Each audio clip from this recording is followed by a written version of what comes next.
ಇವತ್ತು ನಾನು ಮಹೇಶ್ ತಿಮ್ಮಾರೋಡಿಯವರ ಪರವಾಗಿ ವಕಾಲತನ್ನು ನ್ಯಾಯಾಲಯಕ್ಕೆ ಸಲ್ಲಿಸಿದ್ದೇನೆ. ಅದಕ್ಕಿಂತ ಪೂರ್ವದಲ್ಲಿ ಅವರ ಮನೆಯಿಂದ ಅವರ ಗಾಡಿಯಲ್ಲೇ ಬಂದಿದ್ದಾರೆ. ಆ ನಂತರ ಅವರ ಸ್ಟೇಟ್ಮೆಂಟ್ ಕೂಡ ತನಿಖಾಧಿಕಾರಿಯವರು ತಗೊಂಡಿದ್ದಾರೆ. ಆ ನಂತರ ಅವರನ್ನು ಮೆಡಿಕಲ್ಗೆ ಪ್ರೊಡ್ಯೂಸ್ ಮಾಡಿದ್ದಾರೆ. ಗೌರ್ಮೆಂಟ್ ಆಸ್ಪತ್ರೆ ಬ್ರಹ್ಮಾವರಕ್ಕೆ ಅವರನ್ನು ಕರ್ಕೊಂಡು ಹೋಗಿದ್ದಾರೆ.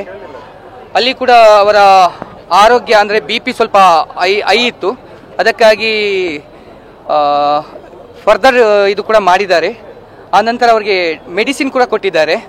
ತದನಂತರ ನಾವು ನ್ಯಾಯಾಲಯದಲ್ಲಿ ಅವರ ಪರವಾಗಿ ನಾನು ಬೇಲ್ ಅಪ್ಲಿಕೇಶನ್ ಕೂಡ ಮೂವ್ ಮಾಡಿದ್ದೇನೆ. ಆ ನಂತರ ಸುಪ್ರೀಂ ಕೋರ್ಟಿನ ಮತ್ತು ಹೈಕೋರ್ಟಿನ ತೀರ್ಪನ್ನು ಕೂಡ ನಾನು ಉಲ್ಲೇಖಿಸಿದ್ದೇನೆ. ಅಲ್ಲಿ ತೀರ್ಪು ಕೂಡ ಕ್ಲಿಯರ್ ಇದೆ. ಆ ನಂತರ ನಾನು ಅವರನ್ನು ಯಾವ ಕಾರಣಕ್ಕಾಗಿ ಪೊಲೀಸ್ನವರು ಅರೆಸ್ಟ್ ಮಾಡಿದ್ದಾರೆ ಎಂಬ ಬಗ್ಗೆ ಕೂಡ ನ್ಯಾಯಾಲಯದಲ್ಲಿ ಪ್ರಶ್ನೆಯನ್ನು ಎತ್ತಿದ್ದೇನೆ. ಯಾಕಂದರೆ ಅಲ್ಲಿ ಪನಿಷ್ಮೆಂಟ್ ಇರೋದು ಅಪ್ ಟು 3 years ಮಾತ್ರ ಇದೆ.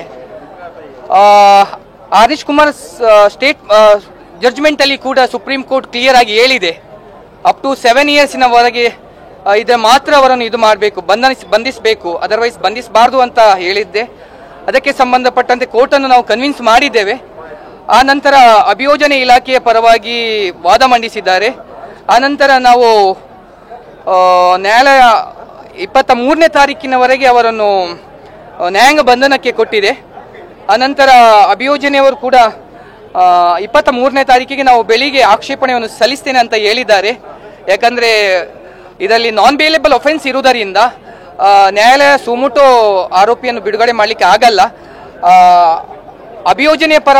ಅಭಿಯೋಜನೆ ಸಲ್ಲಿಸಿದ ಆಕ್ಷೇಪಣೆ ನಂತರ ವಾದ ವಿವಾದಗಳು ನ್ಯಾಯಾಲಯದಲ್ಲಿ ನಡೀಲಿಕ್ಕೆ ಇದೆ ಇನ್ನೊಂದು ಸರಿ. ಆ ನಂತರ 100ಕ್ಕೆ 100 ನನಗೆ ವಿಶ್ವಾಸ ಇದೆ. ಅವರು ಸರ್ ಆರ್ಗ್ಯುಮೆಂಟ್ ಬೇಲ್ ಅಪ್ಲಿಕೇಶನ್ ನಾವು ಮೂವ್ ಮಾಡಿದ್ದೇವೆ. ಬೇಲ್ ಅಪ್ಲಿಕೇಶನ್ ಮೂವ್ ಮಾಡಿದ ನಂತರ ಅದು ಅಭಿಯೋಜನೆಯವರು ಕೂಡ ಅದಕ್ಕೆ ಆಕ್ಷೇಪಣೆ ಸಲ್ಲಿಸಲಿಕ್ಕಿದ್ದಾರೆ. ಯಾಕಂದರೆ ಇದು ನಾನ್ ಬೇಲೇಬಲ್ ಆಫೆನ್ಸ್ ಇರುವುದರಿಂದ ಅವರಿಗೆ ಅವಕಾಶ ಕೊಡಬೇಕಾಗುತ್ತೆ ಕಾನೂನಿನ ಹಿತದೃಷ್ಟಿಯಿಂದ. ಆನಂತರ ನಾನು ನ್ಯಾಯಾಲಯವನ್ನು ಮನವಿ ಮಾಡಿಕೊಂಡಿದ್ದೇನೆ. ಯಾಕಂದರೆ ಇದು ಎಲ್ಲಿ ಕೂಡ ಇದು BL ಸಂತೋಷ್ ಅವರ ವಿರುದ್ಧವಾದಂಥ ಹೇಳಿಕೆ, ಅದರಿಂದ BL ಸಂತೋಷ್ ಅವರು ಎಲ್ಲಿ ಕೂಡ ಆರೋಪಿಯ ವಿರುದ್ಧ ಎಲ್ಲಿ ಕೂಡ ಪ್ರಕರಣ ದಾಖಲು ಮಾಡಲಿಲ್ಲ. ಮತ್ತೆ ಇನ್ನೊಂದು ಏನು ಹೇಳಿದ್ದಾರೆ ಅಂದರೆ ಆ ದೂರಿನಲ್ಲಿ ಶಾಂತಿ ಕದಡುವಂಥ ಸಾಧ್ಯತೆ ಇದೆ ಅಂತ ಹೇಳಿದ್ದಾರೆ. ಆದರೆ 16ನೇ ತಾರೀಕಿಗೆ ಆ ವಿಡಿಯೋ ವೈರಲ್ ಆಗಿದೆ. ಆದರೆ ಇಲ್ಲಿವರೆಗೆ ಯಾವುದೇ ಅಹಿತಕರ ಘಟನೆ ನಡೀಲಿಲ್ಲ. ಅದರಿಂದ ನ್ಯಾಯಾಲಯ ಬೇಲ್ ಕೊಡಬೇಕು, ಮತ್ತೆ ಆರೋಪಿಯನ್ನು ಬಂಧನ ಮಾಡಿದಂಥ ಕಾರಣ ಕೂಡ ಸರಿ ಇಲ್ಲ ಅಂತ ನಾನು ಕೋರ್ಟಿಗೆ ಮನವರಿಕೆ ಮಾಡಿದ್ದೇನೆ.